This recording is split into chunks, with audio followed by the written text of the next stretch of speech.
Être un marketeur B2B, c'est être constamment balancé entre les sujets stratégiques et la to-do list opérationnelle qui s'allonge, sans compter les relations avec les sales et le CEO.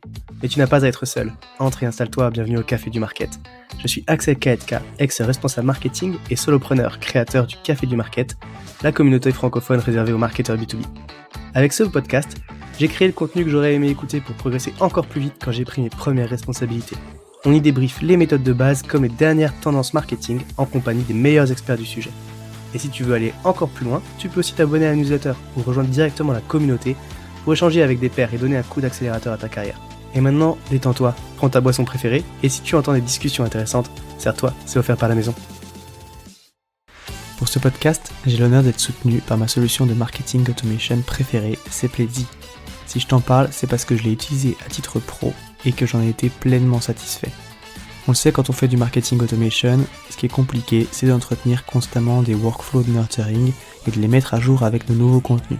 Là où Pledzi est très fort, c'est qu'ils ont développé une campagne intelligente qui est capable de pousser automatiquement le bon contenu au bon moment à la bonne personne, en fonction de ses centres d'intérêt et du stade de maturité du lead. Ce qui ne gâche rien, c'est qu'ils ont une équipe au top, avec un service CSM dédié qui est là pour t'aider à mener à bien ton projet. Mais assez parlé, passons à l'épisode. Bonjour à toutes et à tous et bienvenue dans ce nouvel épisode du Café du Market. Aujourd'hui, on va aborder un sujet qui est central dans une bonne stratégie marketing, c'est les objectifs du marketing. Comment est-ce qu'on va fixer ces objectifs? Pourquoi c'est important de le faire? Parce qu'on ne peut pas atteindre des objectifs qui ne sont pas fixés et donc difficile de mettre en place une stratégie adéquate. Pour parler de ça, je suis avec Alexis Michel, qui est directeur marketing chez YouSign. Bonjour Alexis. Bonjour. Pour ceux qui nous écoutent et qui te connaissent peut-être pas trop, est-ce que tu peux te présenter en quelques mots?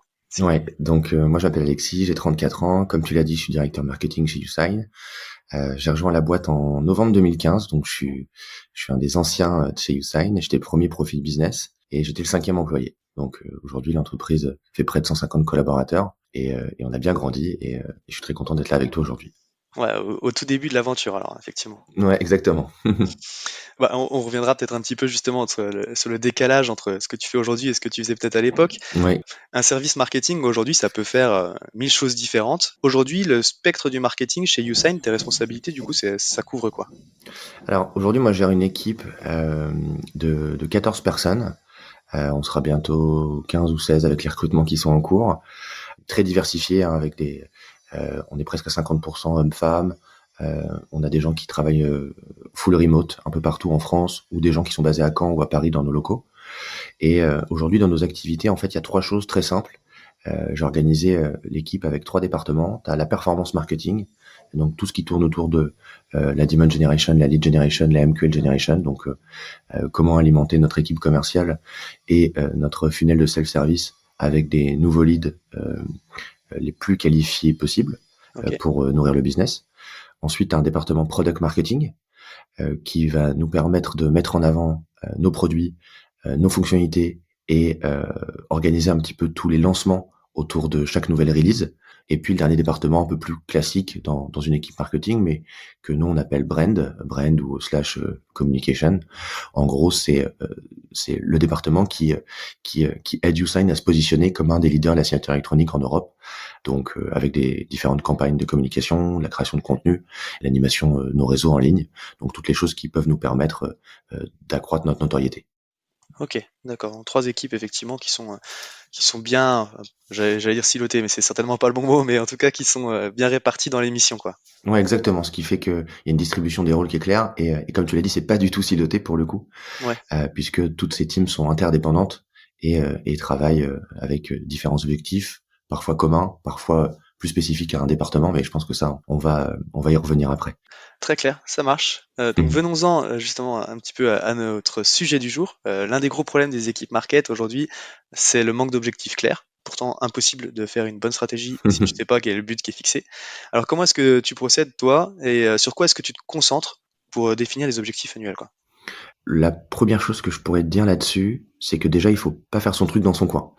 La- L'équipe marketing dans une boîte, c'est une équipe transverse, qui est pas une équipe forcément ressources ou support, qui est une équipe centrale, je pense, mais qui doit être complètement, qui doit complètement s'intégrer. Donc, tu vois, c'est une autre façon de voir le truc. C'est pas une équipe qui s'adapte c'est une équipe qui est complètement intégrée dans les objectifs du business et qui doit en fait prendre en compte les objectifs de l'entreprise. Donc, le premier truc à se dire, c'est est-ce que ton entreprise déjà définit des objectifs? Bon, Ouais. généralement, oui. Une boîte veut atteindre un certain chiffre d'affaires, un certain nombre de nouveaux clients, lancer des nouveaux produits, etc., etc., etc. Mhm. Donc, une fois que tu as ça, c'est très simple, finalement, puisque tu as une base qui est ultra claire pour travailler.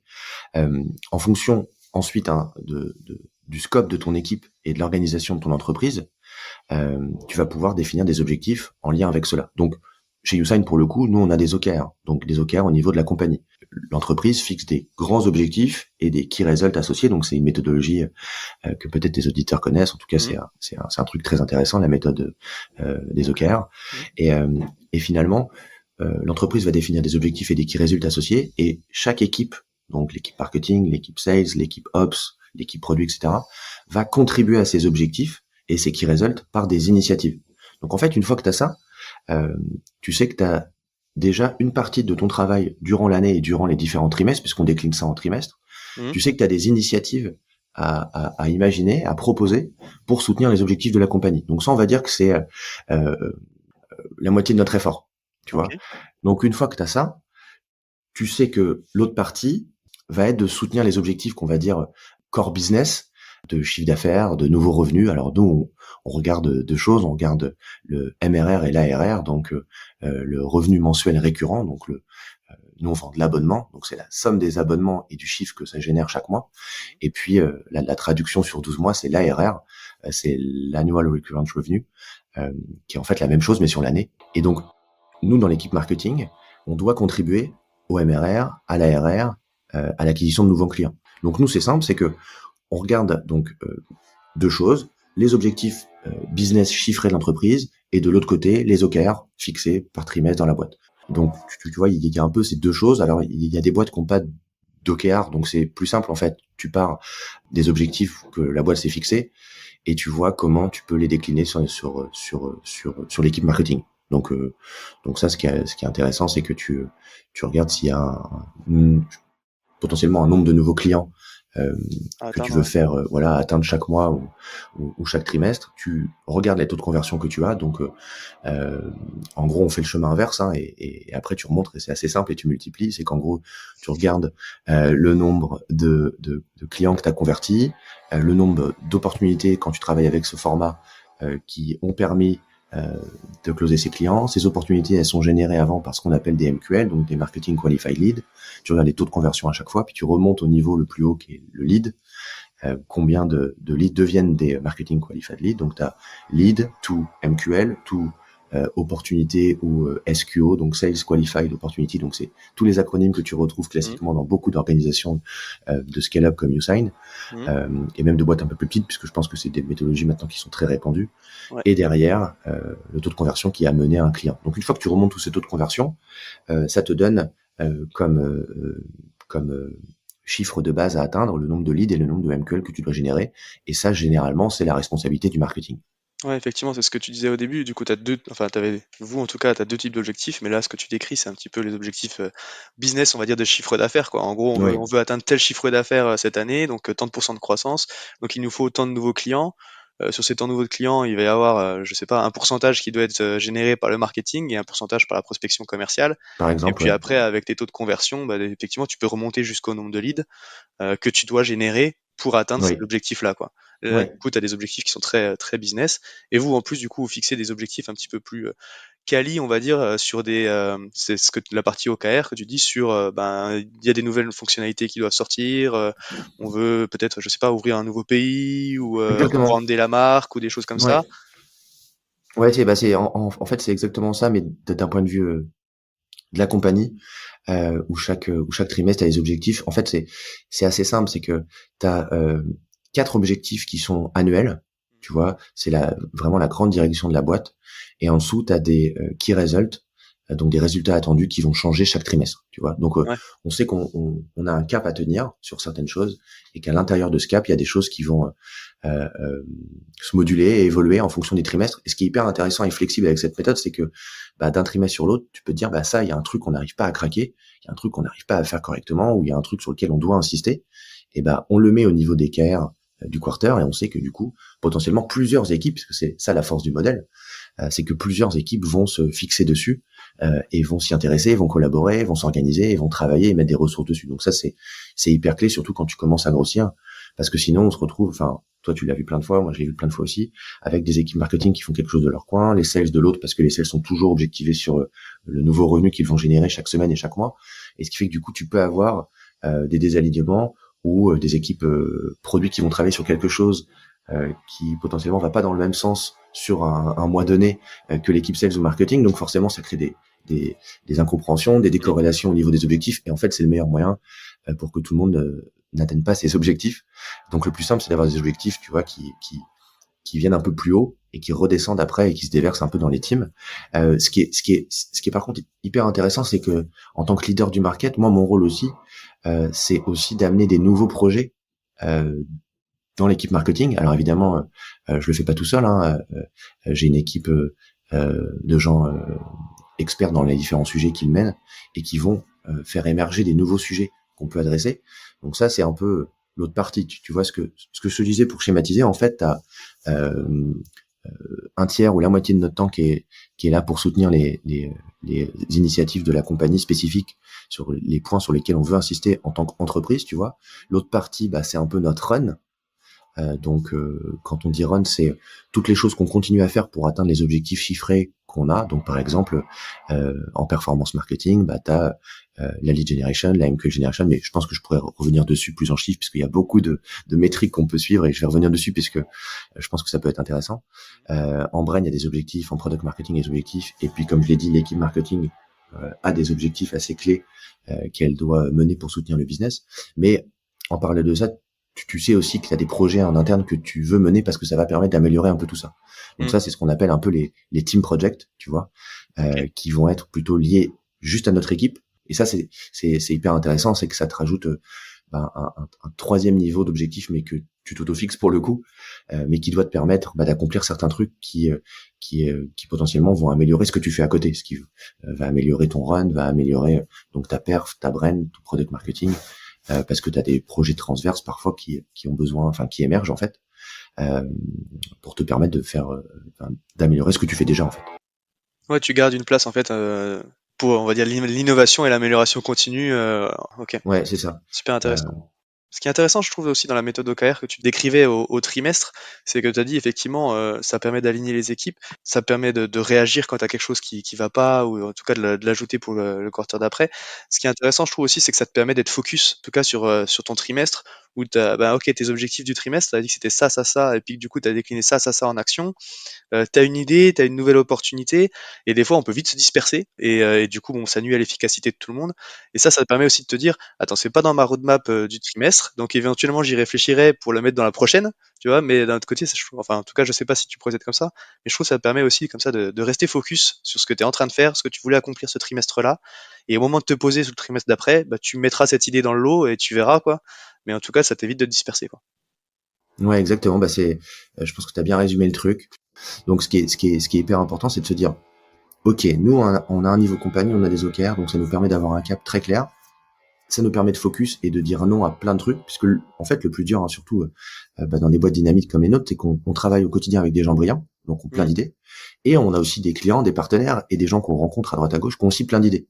Et en fait, si tu prends tout de tout le monde, t'as un énorme backlog d'idées, Ouais. et t'es hyper frustré parce que tu peux pas tout dépiler. Forcément, il y a plein de trucs que t'as envie de faire, mais en fait, il y a un truc qui est très clair, c'est que déjà il y a des trucs que tu fais qui sont bien. Donc dans les trucs que tu fais qui sont bien, on continue de les garder et on continue de les optimiser. Et ça, c'est un truc qui est très souvent négligé parce que c'est beaucoup plus sexy de dire que tu fais des nouvelles choses Ouais. que dire j'optimise un truc qui marche déjà bien. Alors qu'en fait, ça c'est un peu une des clés au market au début, c'est tu cherches des leviers qui marchent bien, qui font que tu es plus connu ou que tu as plus de leads ou que ton produit est mieux compris. Et une fois que tu en as trouvé un ou deux qui fonctionnent, ça, tu as les grands ponts du growth qui l'ont répété des milliers de fois, mais je pense que c'est un élément clé à avoir en tête. Mais il faut doubler dessus et insister dessus, parce que quand tu as trouvé un truc qui marche, c'est déjà bien d'en avoir trouvé un qui marche bien. Ouais, c'est clair. Et je pense que ce que tu dis est juste, c'est que en gros 70% de notre temps, c'est mener les choses qu'on sait qui marchent, qu'on continue à faire, Mhm. Mhm. et on se garde un peu de temps pour justement des innovations, des nouveaux on teste un nouveau format de contenu, un nouveau canal d'acquisition, une nouvelle façon d'écrire à nos prospects ou à nos clients, etc., etc., etc. Donc en fait, c'est très simple. Tu as une équipe marketing avec 3 départements. Je pense que ça fait un peu la synthèse de tout ce qu'on s'est dit. Ouais. Tu as tout le temps et toute l'énergie qu'on a disponible sur un trimestre. Et dans cette énergie disponible, tu as soutenir les OKR, mener notre run et toutes les activités qu'on doit continuer à mener parce que ça marche bien, et avoir du temps pour lancer des projets spéciaux, nouveaux, différents. Ok. Et c'est vrai que c'est intéressant ce que tu dis, et je pense que c'est important de garder du coup cet espace, on va dire, pour l'innovation, parce que t'en parlait, effectivement, il faut insister sur ce qui marche. Tu l'as certainement observé, mais ce qui a marché quand vous étiez 5, c'est peut-être pas exactement ce que vous faites aujourd'hui, que vous êtes 150, je crois que c'est ça que tu as dit. Et donc, tu es obligé de garder de temps en tout cas des nouvelles initiatives, parce que bon, on le sait, les canaux d'acquisition qui fonctionnent au début sont pas forcément ceux qui fonctionneront le mieux après, et il y a des stades en fait un petit peu pour tout ça, quoi. Ouais, exactement. Bah, en fait, donc là, on prend l'angle un peu plus perf ou lead gen, mais effectivement, au début, il y a des choses que tu fais de façon un peu artisanale. Après, que tu industrialises un peu plus, je pense à la production de contenu, avec plus de gens qui produisent, des gens que tu peux prendre en externe, et tu vas plus garder la stratégie, puisqu'en fait, tu te rends compte que la somme de connaissances que ton équipe va accumuler au fil du temps, elle doit être utilisée pour se concentrer sur des choses qui ont de l'impact. Un truc qui est parfois oublié dans les équipes de boîtes start-up ou pas start-up, hein, Mhm. on le voit dans plein de PME, on en parlait un petit peu au début avant de lancer l'enregistrement du podcast, mais Ouais. c'est qu'il faut vraiment comprendre que le marketing, c'est un levier qui doit permettre d'aller chercher de la notoriété, du prospect et d'alimenter la croissance. Et Voilà. je pense que c'est important, effectivement, c'est ce qu'on disait un petit peu en off, mais que les objectifs market soient pas déconnectés du business, parce que sinon, effectivement, tu peux te retrouver à générer des pelletés de leads ou à mettre en place une stratégie SEO pour faire plein de trafic, et puis à la fin, tu convertis rien. Ouais, c'est Tu ça. convertis des leads, tu fais des MQL, c'est bien, mais ça devient jamais des clients. Et donc toi, tu es content, tu as fait tes objectifs, mais en même temps, la boîte, du coup, elle avance pas, quoi. Ouais, bah ça Euh, c'est hyper clé, ouais. c'est clair. Et donc, si on doit retenir pour toi une chose de l'échange qu'on a eu là, quand on définit les objectifs, un point essentiel, ce serait quoi? Ouais, j'ai 3 trucs pour toi sur ce truc-là. Ouais, Ouais, le premier, c'est le why, c'est le pourquoi. Je pense que c'est clé de se demander à chaque fois qu'on définit un objectif pourquoi je fais ce truc. Parce que fondamentalement, se poser cette question à chaque fois fait que tu vas garder une vision claire de ce que tu cherches à accomplir. Et ça, c'est hyper clé. Parce que ce que tu viens de dire à l'instant est essentiel. Est-ce que je veux faire du trafic pour faire du trafic? Ben non. J'aimerais bien que des gens découvrent une offre. J'aimerais bien que des gens demandent une démonstration. J'aimerais bien que des gens parlent de moi. Mais en tout cas, il faut se poser la question. Ensuite, le deuxième truc, c'est est-ce que j'ai les moyens pour atteindre les objectifs qu'on me fixe ou que je fixe, tu vois? Parce que il y a rien de plus frustrant de se dire bah j'ai pas la vision de ce qui se passe après la démonstration. Donc c'est pour ça qu'on parle beaucoup de l'alignement, par exemple sales et marketing, parce que tu as tout un tas de métriques que tu dois suivre pour mesurer ça. Et souvent, c'est des métriques qui sortent un peu du market, qui sont plutôt des métriques sales, mais qui sont hyper importants d'avoir en marketing, parce que si tu vois pas ce qui se passe derrière, ça génère de la frustration des deux côtés et de l'incompréhension, et c'est hyper clé pour améliorer ce que tu fais et être sûr que tu fais de la qualité et que tu vas dans le sens du business. Et le dernier point à garder en tête, c'est bien répartir son effort entre le run et les nouvelles expériences. Si tu vas tester de nouvelles choses, alors attention, est-ce que c'est au détriment de ce que je fais déjà, que je sais qui marche, ou est-ce que je peux mener des nouvelles choses à côté de ce qui marche, tu vois? Et ça, je pense que c'est une répartition qui est hyper importante à avoir, parce que sinon, potentiellement, tu peux sacrifier des choses qui marchent bien, parce que tu veux faire des nouvelles choses plus sexy, plus fancy, ou parce que ça vient d'une bonne idée de je sais pas qui, et du coup, tu perds un peu ton cap, et tu laisses de côté des choses qui marchent pas, enfin, qui marchent très bien, tu vois. ouais, c'est ce qu'on disait effectivement au début. Je pense que bah, là, tu résumais avec tes 3 points et c'est super important. Le dernier, c'est aussi le focus, quoi. Au Ouais, final, ne va pas sacrifier des choses qui marchent bien et qui vont bien pour tester de nouvelles choses si tu sais pas, enfin, forcément avant de le tester, tu sais pas si ça va marcher, quoi. ouais, Mais il faut pas que ce soit au détriment parce que sinon c'est de la dispersion. Et puis au final, exactement. t'auras pas le temps déjà de faire bien tes tests et en plus tu vas gâcher un petit peu ce que tu faisais bien avant, quoi. Ouais, Donc, exactement, exactement. Donc ça, c'est hyper dur, et une fois que tu as les objectifs assez clairs, c'est beaucoup plus facile de dire non ou de les mettre dans ton backlog et de pas être frustré. c'est Mais clair. si tes objectifs, ce que tu disais, enfin, je pense que c'est un peu tout le thème de la session du jour, mais si tes objectifs sont pas bien définis, bah, tu peux être tenté d'accepter tout et rien. Mais tu vois, je prends un parallèle avec ça, mais nous, on a décidé il y a 2 ans de faire un move. On veut devenir le leader de l'exécution de contrats et de la signature électronique sur le SMB. Et en faisant ce shift, et ben rien qu'en faisant ça, déjà c'est un focus. Parce que tu sais que tu prends pas tout ce qui est au-dessus. Donc, en prenant pas tout ce qu'il y a dessus, ça veut dire que l'organisation de ton équipe sales elle change, ton marketing change, tes sales changent, les features que tu vas développer changent, et du coup, tout ça crée, en fait, c'est assez intéressant, mais instantanément, un focus. Mais un focus dans toutes les équipes. Donc, tu vois, c'est un impact qui est monstrueux, en fait. C'est clair. Ah bah ouais, tu travailles pas pareil quand tu dois aller chercher du SMB que quand tu vas aller chercher du grand groupe, quoi. Et effectivement, ça Exactement. va impacter Tout. à la fois la façon dont travaillent tes sales et la façon dont travaille ton market, quoi. Mais ce qui change Hop. tout, même le produit, le support, Mm, et même très profondément, les fonctionnalités que tu développes. Parce c'est que les clair. besoins sont pas du tout les mêmes, donc le temps de développement est pas le même, et tu fais des choix, quoi. Très clair.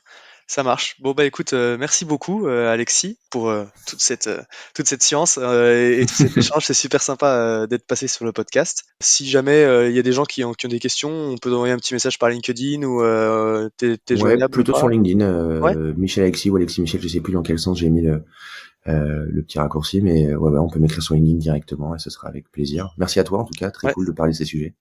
top. Bon bah écoute, merci à toi encore une fois, merci à tous et puis je vous dis à bientôt. Au Salut. revoir.